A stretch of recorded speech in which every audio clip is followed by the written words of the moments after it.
Forsaken, the new popular Roblox game that has my TikTok For You page going insane and Twitter going wild, and a reason that I will not explain.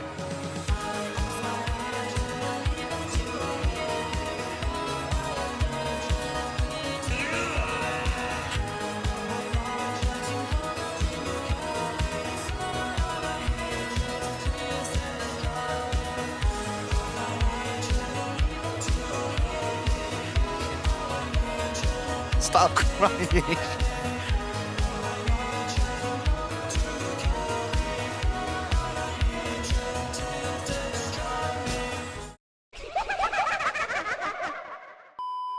Forsaken is a game that is played with two roles, the killers and the survivors. The killer has to take out all the survivors within the time limit, and the survivors have to survive up until the time runs out.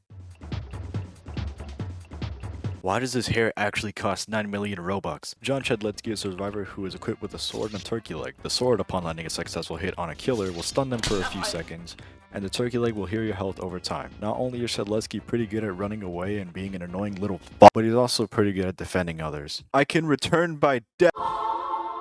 Two-Time is another survivor, but instead of having a bunch of abilities, he only has one, and that's the ability to return by death.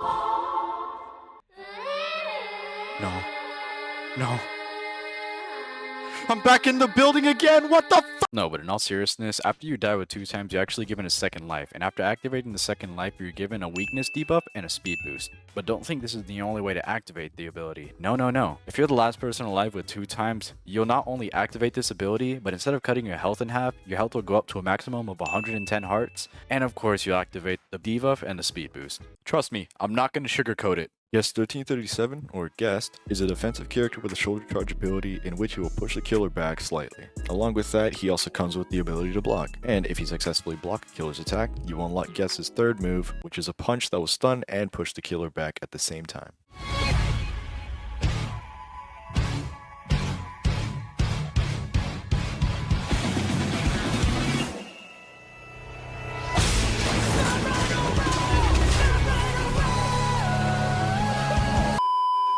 Wants a burger. Elliot's a survivor who specializes in healing and running away. Makes no sense how he's able to get away half of the time, but he just does. Elliot has 2 moves, being a pizza toss and rush hour. Pizza toss is a move that allows Elliot to throw pizzas at survivors to heal them in the process. Along with that, it also can add charges to his second move, rush hour, which gives Elliot a small speed boost in order to get away from the killer. Jackpot, jackpot, jackpot. Jackpot, flip the coin, jackpot, money, money! Chance is a survivor who is completely based on luck and RNG, which means you're basically gambling the entire time you play this game. But then, the impossible happens. This is better than I thought!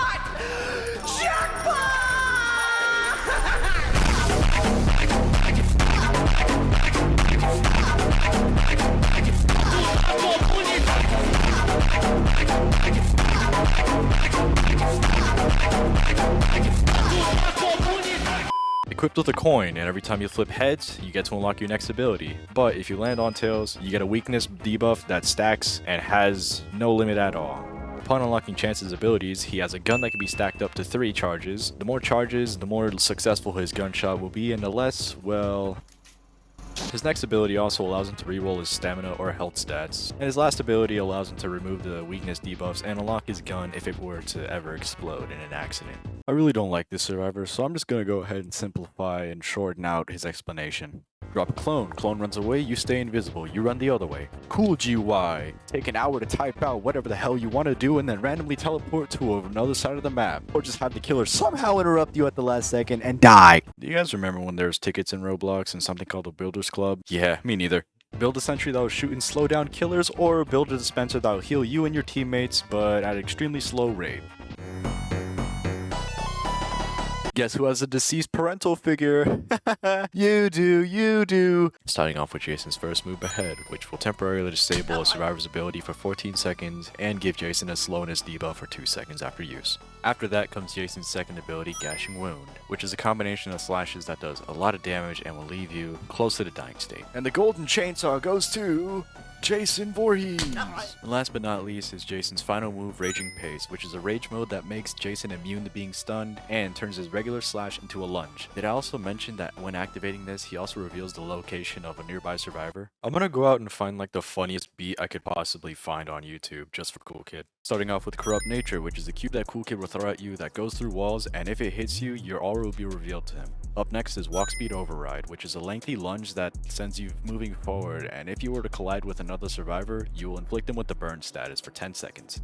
Last but not least, Pizza Delivery, in which Cool Kid would summon 2 pizza delivery men to go search for survivors. This guy's story is actually kinda sad. Starting off with John Doe's first move, Corrupt Energy. Corrupt Energy allows John Doe to summon a row of spikes which can be directed by moving your camera left or right. Up next is Digital Footprint. Digital Footprint will be a circle of black tar that John Doe will put on the ground in order to slow down survivors and reveal their aura if they were to step on it.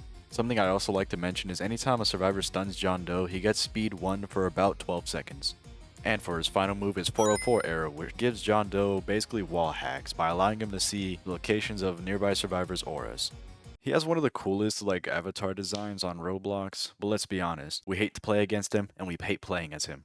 1x1x1x1 or 1x4 has 4 different abilities, making him one of the hardest killers to go against, but also one of the hardest killers to play. His first move, Mass Infection, is a wide range slash that can go through walls, and if it hits a survivor, will inflict poison damage on them.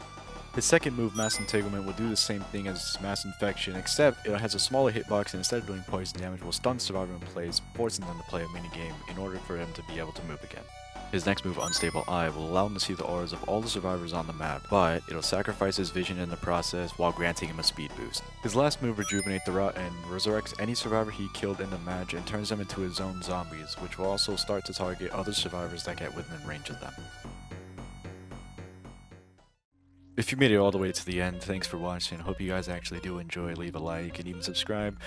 As of recently, we've gained a big number of subscribers, and I'm really happy about that. I also really do appreciate comments being sent out in the videos. We're 5 more away from 200 at the time of uploading this, and I'm gonna also leave you guys off with a small little teaser to the next video. It's gonna be another Fortnite-based one, since I kind of want to get back on track to those, and there's a lot more stuff that I can come up with. But yeah, I'll see y'all later, and have a good time. Oh my god. Guys, I found the peak song. Oh my god.